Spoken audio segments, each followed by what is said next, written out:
everyone, this is Candace. Welcome back to day 65 of my 100-day health challenge.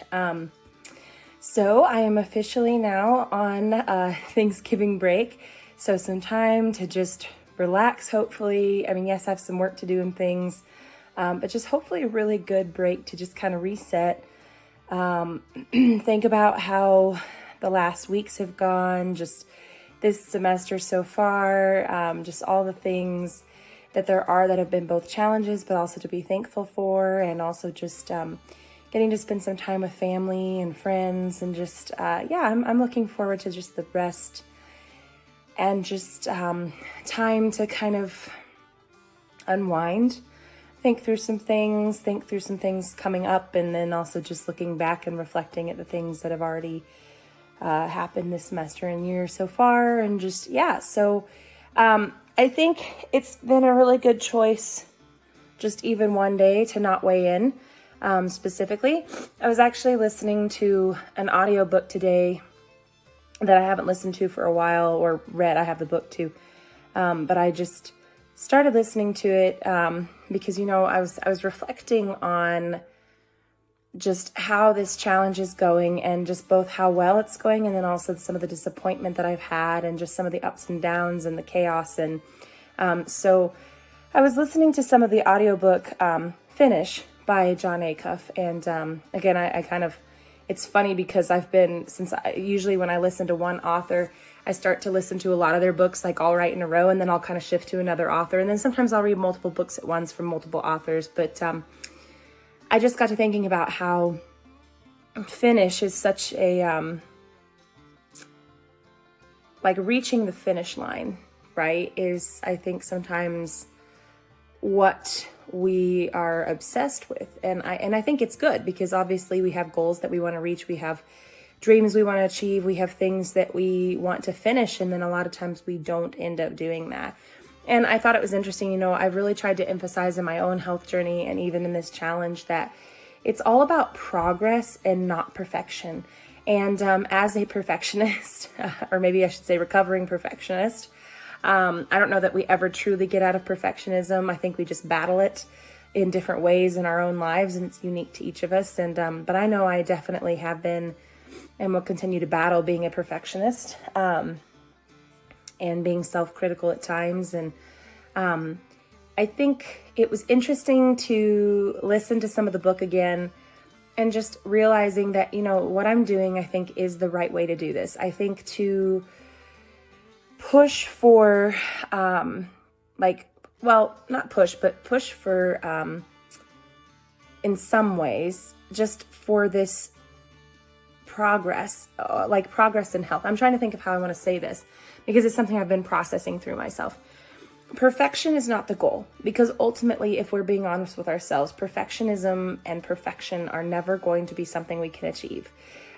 Maybe people will tell you that, and I know there's a lot of self-help books out there. There's a lot of different messages and things, and different people and groups and books and movies and things that will tell you that perfection is achievable, and it simply isn't. And trying to attain perfection all our lives just leads to frustration and disappointment, and even in extreme cases, depression and anxiety, and all kinds of things that we don't want to be doing with our mental and emotional health. And then our physical health suffers too, because perfection, we push ourselves so hard to either where we push ourselves so hard that we actually reverse what we're doing and can make it worse and injure ourselves, or to the point where we push ourselves so hard that we give up because it's just not achievable. And so I thought it was a good reminder as I was listening to the beginnings of that book again, and just saying, there is nothing wrong with simplifying your goals, simplifying what you want to achieve, because then when you actually attain more than, so let's say you want to, for example, like I've been thinking about my goal for 75 days, and I wanted to ultimately add up to, having lost over the course of 75 days, 28 to 30 pounds. And even though that's doable, I realized that because I gained so much back, and I'm not totally adjusting it yet, but I also have to be realistic with myself and realize that that may not be attainable. But when I made that goal, it was with the intention of giving myself both the minimum and the maximum. so that if I ultimately wanted to lose, say, 10 pounds in a month, then if I set it for 5 pounds, which is probably realistic to what people lose anyways, but then let's say I did achieve like 9 pounds, I would feel so much more successful if my goal had been cut in half. And this is actually something that's in the book, is about cutting our goals in half. That if I wanted to achieve 10 pounds, but I cut it down to 5, I would feel so much more successful if at the end of 30 days I had actually lost 7 pounds because my goal was 5 pounds. Whereas if I had only achieved 7 and my goal had been 10, there would have been this disappointment, this failure feeling that would have discouraged me and almost made me want to give up and just not do anything. And let's say I achieved 9, but not quite 10. Well, in our self-criticalness, achieving 9 when your goal is 5 is fantastic. But if you achieve 9 and your goal is 10, for whatever reason, we are the harshest critics of ourselves and we feel like failures. And so I guess all this to say, I know I'm rambling around a little bit, but this is just what I've been processing today and thinking through, is that I'm actually kind of glad that I'm not weighing myself this week, because I really want to see if that helps me and encourages me. Because I actually do realize that it helps me in ways. It helps me stay on track. It helps me stay focused. It helps me track what's working, what's not, because in a way I can tell, like let's say I gained 5 pounds this day. I can tell maybe that corresponds with like the stress, or maybe I can realize I had a super stressful day and I, didn't get a lot of sleep or didn't do a lot of movement or whatever. And I can associate those things. So that's good in a way. But I also realized that there was this such discouragement on Sunday when I weighed in and realized that over the course of the week, I had gained so much back. I mean, and it wasn't like I gained it all back, which is great, and I need to be gracious with myself and realize that. But I also need to realize that maybe weighing in every single day, one, just for the hassle of it, especially when my scale's not working or something's going wrong with it and I feel bad that it's not working, and then it's like that actually becomes just another stressor on me. Also, maybe I am putting too much pressure on myself in this up and down, realizing that like instead of seeing the positive of, I lost 4 pounds, like, so for example, if I'm at 370 and by the end of the week, I'm 365, then I've lost 5 pounds and that's amazing. But if I tracked it the whole week and realized that at one point I was 362 and then I gained 3 back, the week goes from being, I lost 5 pounds to I lost 8, but then I gained 3 back. And so technically I've still lost 5. So it's, see what I mean? It's like the mindset. And as I talk about choosing positivity, choosing bravery, choosing these things, I realize, I need to help myself do that too, because willpower only goes so far, because willpower can also be overwhelmed. It can be discouraging. You can be disillusioned with it. You can be frustrated, and it can actually make things worse. It can stress you out. So I'm trying that this week just to see how it goes, especially with Thanksgiving. I felt like that was a little bit of less of a pressure. And interestingly enough, I made far fewer, I've been okay overall with my nutrition and stuff, but I think I actually made far fewer poor choices today.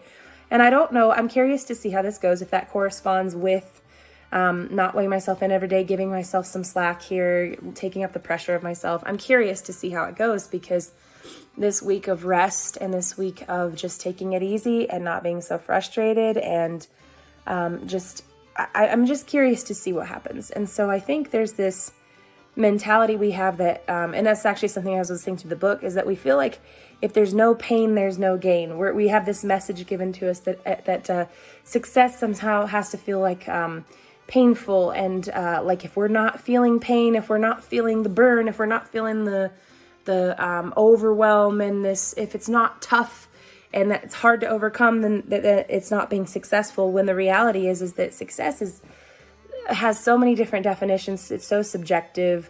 And honestly, goals can be fun. Goals can be, like as I was listening to the book, it was like, if you're trying to exercise and you're trying to run and you hate running, well, more likely you're going to end up quitting. Instead of, if, for example, like I try to do dance because I love dance and it's fun for me. And I find that I enjoy exercise so much more when I'm dancing or I'm walking outside in nature and being able to actually view what's around me. And then there's also, there's other times you have to do things, like if you have a certain something you're training for or whatever, you might have a strict regimen, but usually those are put together by someone who, I think that was even mentioned in the book. It's usually put together by someone who doesn't want to overwhelm you and who knows these limits and who knows how to not push you to the point where you're not gonna keep going in a way. And so I don't know. I'm just thinking a lot about that lately, and just about being gracious and realistic at the same time, but giving myself some slack and just giving myself some grace, and in the midst of this resetting things, basically saying, okay, you know what, I need to reset. I'm so proud of myself for pushing on. I have been doing this for 65 days, and that is probably the longest I've done something like this. Well, I know it's the longest I've done something like this in years, and so I'm very encouraged about that, and I need to give myself praise for that and realize that I'm doing really well, and that, yes, it's not entirely on my own strength, but that this is going really well overall, and just not just looking at the positive, but also being brave enough to choose not always what's easy, but then also realizing that easy doesn't mean it's wrong either. Does that make sense? Bravery, yes, but also realizing that just because something is easy and fun doesn't mean that you're not actually doing something that's helping your goals. It doesn't have to be painful. It doesn't have to be stressful. And in fact, it's better for your health if it's not. So anyways, I just kind of, as I'm thinking about that, I want to explore this week while I'm on my break. I want to really explore where I'm going from here in so many different areas. I have questions in my job and my occupation, just the uncertainties of like what the new year's going to bring, right? I'm excited, but then I'm also like, I just never know what to expect sometimes. And as a part-time teacher, and I really want to stay and I really want to have more classes, but I'm always kind of like, I don't know what the future holds, and that's not always a bad thing. Certainly, I hope I'm here and teaching again next year, hopefully teaching more classes next year. And then I look at,